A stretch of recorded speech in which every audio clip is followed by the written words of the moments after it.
Alright, I said my last video was going to be my last video, but I thought I'd work out one more example because later in this section we have some that are just slightly different. So here we are with question number 9 from section 6.4, and we're talking about hypothesis tests for two means.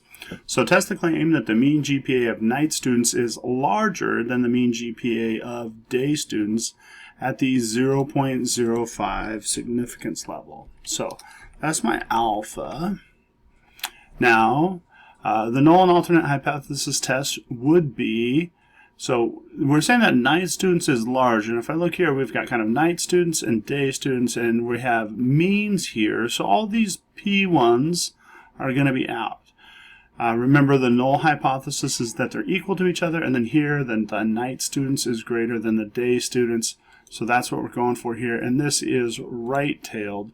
So I'm going to just kind of put over here that I've got it right-tailed, so that I remember, just in case, I end up just hopping over to Excel to do the work. So far so good. Now, the sample consists of 25 night students, so that's sort of n sub 1, or n sub n, I suppose, 25, with a sample mean, so that's x bar sub n, I'm just shortening the notation a little bit, and a standard deviation of 0.04. So that's S sub n, or our sample standard deviation. And then, now, and 25 day students, so that's n sub d, those are the day students, 25. And our x bar sub d, 3.35, and then the standard deviation, easy here, of 0.02. So, given some information, we've done a couple where we've had to find those values. So the test statistic. Well, to find the test statistic, I'm going to find my fraction 1, and I'm kind of trying to do this without looking at it. It is the standard deviation of the sample squared divided by n. And notice we get in this notation where we got this 6.4 e negative 0.05. So I remember that means 6.4 times 10 to the negative fifth. So that's like 0.000064, and then there's probably more stuff here. So again, we take our sample and we square it. Sample standard deviation squared divided by n. And really, you feel free to use the formula sheet. I just kind of want to make sure we're getting into the process. And if we want to double check those, we could look at OneNote, but I already made that disappear apparently. So I'll come over here and just see S sub 1 squared over n, this one. Okay, so yeah, we're doing good. And this lets me find my standard error. Now the standard error is the square root of the sum of these guys. So this guy plus this guy. And now, after having done a few, I'm like, oh man, is that really correct? Okay, so I'll pop back over and check. No harm in that. We got our fancy fraction and our fancy fraction. Add them together, take the square root. We're good to go. So test statistic, going to be up next. And again, going kind of classic here. X sub n minus x sub d. And we're dividing by our standard error. Got to make sure we use the grouping symbols. Now this was a right-tailed test, and we have a positive test statistic, so I can go over here and get this guy. 3.35 is going to be somewhere over here, right? And again, if you don't really like drawing these numbers here, just type them into the cell that's closest, right? Just going to get an indicator. Oops, I forgot to shade. Right-tailed, so wherever my test statistic is, I'm looking for that right tail. There we go.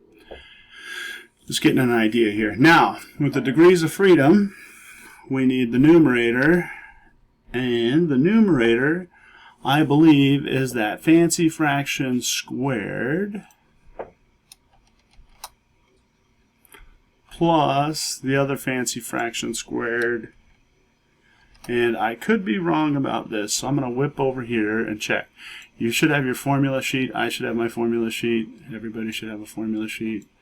Okay, so this guy plus this guy, and then it's squared. Oopsie daisies. Okay, so got to add them together and then square them. Well, that is going to be a game changer, maybe. So editing that there so that it says the right thing. Again, we're taking the fancy fraction plus the fancy fraction and squaring it. I really should have a formula sheet, but I don't. But I have this here.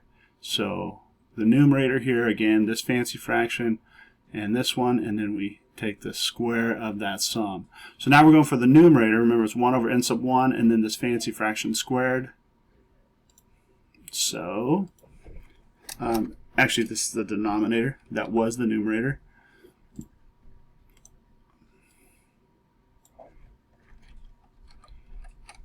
So 1 over, and I've got 25 minus 1, and the fancy fraction gets squared, plus 1 over n sub d minus 1 times its fancy fraction squared.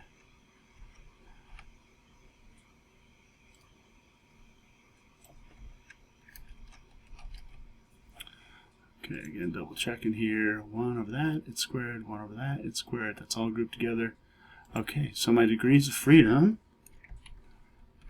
Don't you miss the n minus 1 days? Take the numerator, divide by the denominator. And these are some really tiny numbers. That's why they got these e to the negative 10, e to the negative 5.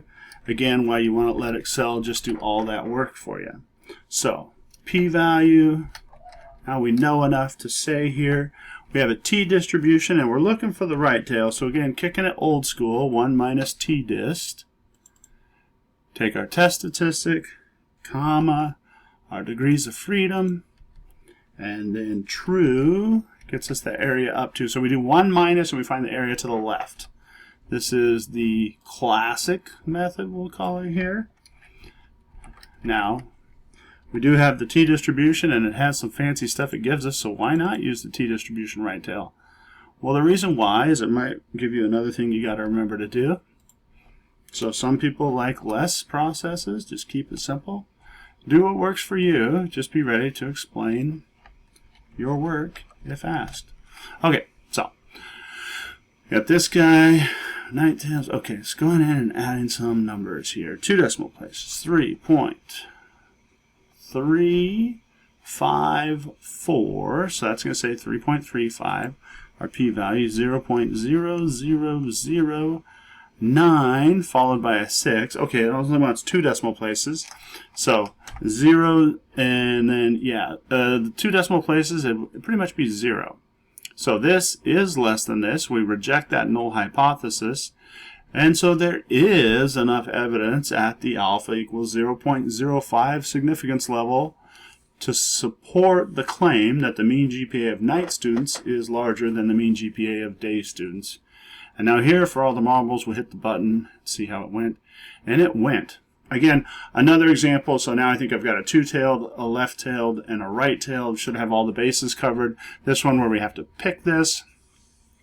Again, it's going to be kind of important showing your work, being clear about the process. There's a lot of detail to it here, and it can be pretty difficult to decipher if you start punching things in wrong and they're close. So take your time. It's a smaller set of questions for that reason. Good luck, and let me know if you have any questions.